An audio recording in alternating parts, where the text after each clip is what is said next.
Creativity is an addiction. Unplugged because we will always say yes to creativity. Totally Uncut because we all make mistakes. So let's turn it into a tool. This is Arroe Unplugged. My daily writing space. Over here to my right is a 7-foot plant. It's right there in my writing window. It's been with me since the first day I started working at 107.9 here in Charlotte. September of that year, of 1993. Another plant sits outside on the deck. It's gone through so many incarnations and struggles, but seems to be doing very well this season. It was shared with me when I started at 102.9 here in Charlotte in 2005. Now, this doesn't mean that we've got a green thumb or have amazing success with plants, because I can't remember how many we've lost in our 31 years of togetherness inside this forest in South Charlotte, North Carolina. I do wonder what sort of stories these two plants have. I mean, they say that rocks and trees are the best storytellers. What about these two plants? And do they get tired of me getting worked up and worried when the temperature outside gets a little nippy and chilly? So I hoist them all indoors like a worried father. If they ask me about my stories, I would just give them my writing. We've been together since July of 1994 with the writing instrument and the sheets of paper. Hey, it's Arroe. This is The Daily Mess, a chronological walk through an everyday world. I am a daily writer. Do the trees, the grass, the shrubs, the living things outside your house, do they have stories that they want to share with you, but we're always running around, that we don't take the time to hear those stories, to hear those lessons in life that they're so willing to give? But the question would be, how do we hear them? I only know English or some other language. How? Exactly. This is The Daily Mess. Well, you can tell that fall is definitely on the way. It was cooler outside than inside the house. Maybe it's because the sun hadn't risen at that time that I entered the forest. It's so easy to fall in love with the birth of light. There's always hope in the creation of a brand new day.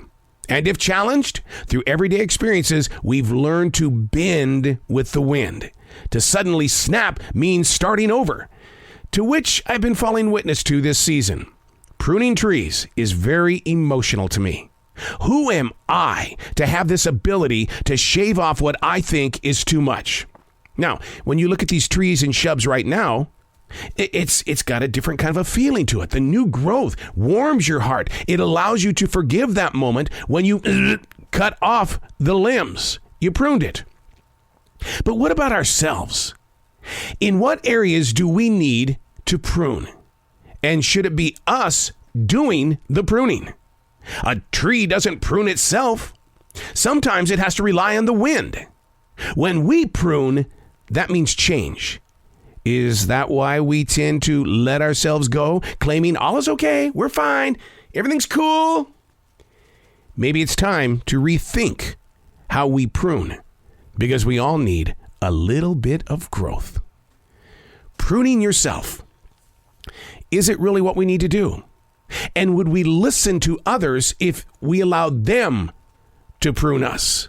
Or is that just an invitation to ghost them because, whoa, how dare you say something like that to me? No, I'm not going to change in that way. Most of the time, people will go to the Word of God or they'll go to a church when they are in need of something. They won't be celebrating life and find themselves sitting right there inside the church. Oh, they will. Once they discover how they've been pruned, they'll return because they want to continue feeling like they've been pruned. They want to continue that vibration of victory. We run to the doctor when we're sick, but have you ever called up the doctor out of just really the middle of the day and said, dude, I want to thank you. I do that through the portal for because it's connected to my doctor.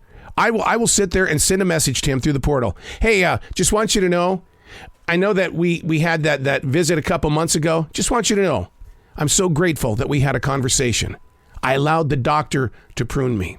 Your dentist. Do you ever have a physical conversation with your dentist? Have you sent a flower to your dentist? They prune you. They make your teeth look good. Your mouth feel fresh. Think about those that are working with us so that we can have something of victory in our lives. And even when we are challenged, we run to them expecting a victory. but we forget about the time period between the last time you saw them and the next time you'll see them. Let's let the others who prune us know how grateful we really are. I'm Arroe, and that's the Daily Mess.